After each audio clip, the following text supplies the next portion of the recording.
नमस्कार दोस्तों, स्वागत है आप सभी का पाथफाइंडर पर। सर्बिया और कोसोवो के बीच में एक बार फिर से टेंशन्स बढ़ चुकी हैं और इसी बीच इंडिया के द्वारा एक बार फिर से दोहराया गया है कि हम लोग जो है वो कोसोवो को ना तो रिकॉग्नाइज करते हैं और ना ही जो कोसोवो के द्वारा डिक्लेरेशन ऑफ इंडिपेंडेंस को घोषित किया गया था उसको भी रिकॉग्नाइज नहीं करते हैं। बल्कि सबसे इंटरेस्टिंग चीज तो ये है कि हमारी जो प्रेसिडेंट है द्रौपदी मुर्मू, वो अपनी पहली स्टेट विजिट करने वाली हैं जिसमें कि वो सर्बिया जाने वाली हैं। आप लोग यहां पे देख पाएंगे president Murmu's first state visit from June 4 और ये दो देशों में जाने वाली हैं। एक तो है साउथ अमेरिकन कंट्री सूरिनाम और दूसरी कंट्री है सर्बिया जो कि यूरोप में देखने को मिलती है। ये सबसे पहले सूरिनाम जाएंगी और दूसरा दौरा जो कि जून 7 से जून 9 में होने वाला है, यहां पर ये सर्बिया जाने वाली हैं। ये सारी की सारी बातें इंटरेस्टिंग इसलिए बन जाती हैं बिकॉज अगर आप नहीं जानते तो बताना चाहूंगा, पिछले कुछ दिनों से हम लोग सर्बिया और कोसोवो के बीच में बढ़ती हुई टेंशन्स को देख रहे हैं जिसमें कि हमें वायलेंट क्लैशेस भी देखने को मिल रहे हैं। और ये न्यूयॉर्क टाइम्स ने कवर किया कि रिसेंटली जो टेंशन्स बढ़ रही हैं, इनफैक्ट उसको लेकर आप यहां पर यह भी देख सकते हैं कि सर्बिया के जो प्रेसिडेंट हैं उन्होंने भी यहां पर एक रिक्वेस्ट करी है, कॉल फॉर पीस करी है फ्रॉम ऑल द प्रोटेस्टर्स जो कि फिलहाल कोसोवो में इन क्लैशेस का हिस्सा बने हुए हैं। बात करेंगे पूरी स्टोरी के बारे में, ऑल्सो डिस्कस करेंगे इसके बैकग्राउंड के बारे में, इंडिया का क्या स्टैंड है उसको भी समझा जाएगा और इसमें कश्मीर का एंगल आता है वो भी आपके साथ हम लोग डिस्कस करने वाले हैं। आइए शुरू करते हैं दोस्तों मेरे साथ। मेरा नाम है अनिरुद्ध। यदि आप लोग मुझे फॉलो करना चाहते हैं तो यहां पर दिए गए टेलीग्राम चैनल के माध्यम से कर सकते हैं। लेक्चर की पीडीएफ आपको नीचे डिस्क्रिप्शन में दिए गए लिंक में अवेलेबल करवाई गई है।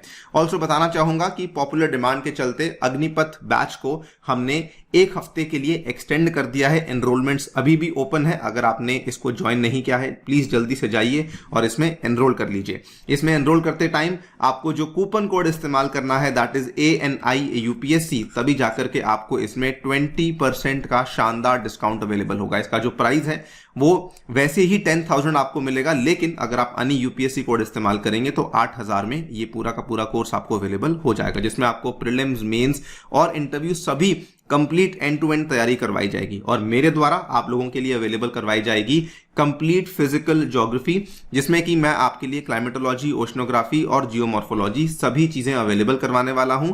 इसकी क्लासेस दोस्तों शुरू होने वाली हैं 16 जून से। अगेन एनरोल करते टाइम आप लोग प्लीज ANI UPSC कोड का इस्तेमाल करना ना भूलें। और साथ ही में अगर आप केवल CSAT में एनरोल करना चाहते हैं तो वो भी कर सकते हैं। ये वाला बैच जो है आपको केवल 2500 रुपए में अवेलेबल करवाया गया है। यहां पर भी आपको ANI UPSC कोड का ही इस्तेमाल करना होगा। इन सभी कोर्सेज के जो लिंक्स हैं वो नीचे आपको डिस्क्रिप्शन में देखने को मिल जाएंगे।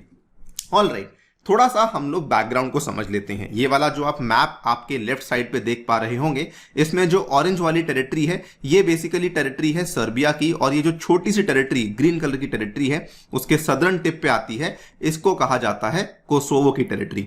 नाउ कोसोवो और सर्बिया में बहुत लंबे क्लैशेस हुए थे जो कि 1998-99 में हमें देखने को मिले थे। वो 10 साल तक क्लैशेस चलते रहे, बहुत लंबी जंग हुई थी। और 10 साल के क्लैशेस के बाद सन 2008 में कोसोवो ने ऐलान कर दिया था कि हमने सर्बिया से स्वतंत्रता ले ली है, we have won independence from Serbia. और उसी टाइम पे इनके द्वारा एक डिक्लेरेशन ऑफ इंडिपेंडेंस को भी अनाउंस कर दिया गया था। ऑब्वियसली सर्बिया अभी भी यही मानता है कि कोसोवो जो है वो सर्बिया का एक इंटेग्रल पार्ट है, उनकी टेरिटरी का एक बहुमूल्य हिस्सा है।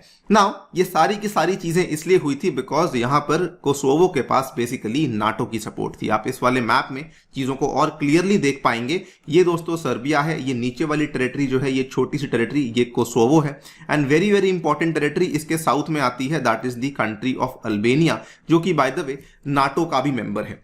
तो ये अल्बेनिया की तरफ से और नाटो की तरफ से कोसोवो को काफी ज्यादा समर्थन मिला था, जिसकी वजह से वो इस डिक्लेरेशन ऑफ इंडिपेंडेंस को साइन कर पाए थे। इंटरेस्टिंगली आज के टाइम पे जब मैं आपसे बात कर रहा हूं, नाटो के द्वारा यहां पे लगभग 3700 से भी ज्यादा ट्रूप्स को स्टेशन किया हुआ है कोसोवो में in order to maintain the peace. Now Kosovo को रिकॉग्नाइज कौन कौन करता है? देखिए, कोसोवो को लगभग 100 देश रिकॉग्नाइज करते हैं, including United states, even UK, और जो वेस्टर्न यूरोप की कई सारी बड़ी बड़ी कंट्रीज हैं वो भी इसको रिकॉग्नाइज करती हैं। लेकिन रशिया हुआ, चाइना हुआ, इवन इंडिया हुआ, वो बेसिकली सर्बिया के साथ में है, वो कोसोवो को रिकॉग्नाइज नहीं करती है। इंडिया का जो स्टैंड था वो बड़ा क्लियर था। इंडिया ने बेसिकली कहा था कि किसी भी देश को अगर उसको ये घोषित करना है कि वो एक सेपरेट स्टेट है तो 3 सिद्धांत पूरे करने चाहिए। नंबर 1, एक उसकी टेरिटरी डिफाइंड होनी चाहिए। Number 2, it should have a duly constituted government in charge जो कि उसके लोग भी एक्सेप्ट करें। एंड नंबर 3, एक ऐसी टेरिटरी होनी चाहिए, एक ऐसी गवर्नमेंट होनी चाहिए which has an effective control over an area of governance. अगर इन तीनों में से कोई एक भी सिद्धांत पूरा नहीं होता है तो उस केस में आप अपने आप को सेपरेट स्टेट घोषित नहीं कर सकते हैं। इनफैक्ट ये सेम चीज जब हमारे विदेश मंत्री डॉक्टर जयशंकर 2019 में सर्बिया के दौरे पर गए थे, उन्होंने सेम चीज को फिर से वही कहा था। इन्होंने कहा था that India's non recognition of Kosovo was a very very principled position because it pertains to support for the sovereignty and territorial integrity of a country. और वो एक ऐसा देश है, एक ऐसा फ्रेंडली देश है जिसके साथ हमारी आज से ही नहीं बल्कि बहुत लंबे सालों से चलती आ रही रिलेशनशिप है। इसीलिए हम लोग इस केस में हमेशा ही सर्बिया को सपोर्ट करेंगे। नाउ सवाल ये आता है कि सर्बिया और कोसोवो के बीच में असल में टेंशन्स होती क्यों रहती हैं। थोड़ा जूम इन करके अगर आप देखेंगे तो ये दोस्तों कोसोवो का मैप है और ये कोसोवो के मैप में जो ये वाले पर्पल एरियाज हैं ये बेसिकली वो वाले इलाके हैं जहां पर आपको आज भी सर्बियन पॉपुलेशन देखने को मिलती है। जो बचा हुआ पॉपुलेशन है उसमें आपको मेनली अल्बेनियंस देखने को मिलते हैं जो कि कोसोवो के सदर्न साइड पे आती है। नाउ अगर आप डेमोग्राफी को देखेंगे तो कोसोवो में लगभग 95% पॉपुलेशन जो है वो अल्बेनियंस की है और केवल 5% पॉपुलेशन ही है जो कि यहाँ पे हमें सर्बियंस की देखने को मिलती है। इन दोनों ही पॉपुलेशंस की आपस में किसी भी चीज को लेकर मोटा मोटा सेम कंसेंसस नहीं आ पाता है। इनफैक्ट अगर आप देखेंगे तो जो 50,000 के आसपास सर्ब जहां पे रहते हैं वो गवर्नमेंट को भी रिकॉग्नाइज नहीं करते हैं, वो तो बल्कि यहां पे कोसोवो के द्वारा जो नंबर प्लेट्स दी जाती हैं उनको भी रिकॉग्नाइज नहीं करते हैं, वहां के पुलिस को भी नहीं मानते हैं कि आप लोग पुलिस हैं। वो बेसिकली वहां की गवर्नमेंट की किसी भी चीज को मानने से इनकार कर देते हैं। और अभी क्या हुआ, रिसेंटली हमें सेम टेंशन्स देखने को मिली। कोसोवो की पुलिस में, नाटो पीस कीपर्स में आपस में इनका क्लैश हुआ विद द सर्बियन प्रोटेस्टर्स जो कि आपको इन इलाकों में देखने को मिलते हैं। और कोसोवो की पुलिस और नाटो के जो यहाँ पे पीस कीपर्स थे ये एक तरफ थे, इनका क्लैश इन सर्बियन प्रोटेस्टर्स के साथ हुआ। इन प्रोटेस्टर्स के बीच में जब यहाँ पे ये बेसिकली लड़ाई वगैरह शुरू हुई तो इमीडिएटली सर्बिया ने भी अनाउंस कर दिया कि अगर ये लड़ाई बढ़ती रहेगी तो हम लोग भी हमारे ट्रूप्स को तैनात करने में पीछे नहीं हटेंगे। Serbia raised the combat readiness of its troops stationed near the border and चेतावनी दे दी कि it will not stand by if Serbs in Kosovo were attacked again, कि अगर जो हमारे 5% पॉपुलेशन, जो हमारी 50,000 सर्ब्स की आबादी है ना कोसोवो में, अगर आपने उनको अटैक किया तो हम लोग भी पीछे नहीं हटने वाले हैं। ये रीसेंट टेंशन्स हैं और इन्हीं टेंशन्स के मध्य में अब हमारी जो प्रेसिडेंट हैं द्रौपदी मुर्मू वो सर्बिया के दौरे पर जाने वाली हैं। बाकी सर्बिया के अलाइज ने कैसे रिएक्ट किया? रशिया और चाइना ने ऑब्वियसली कहा कि ये गलत हो रहा है।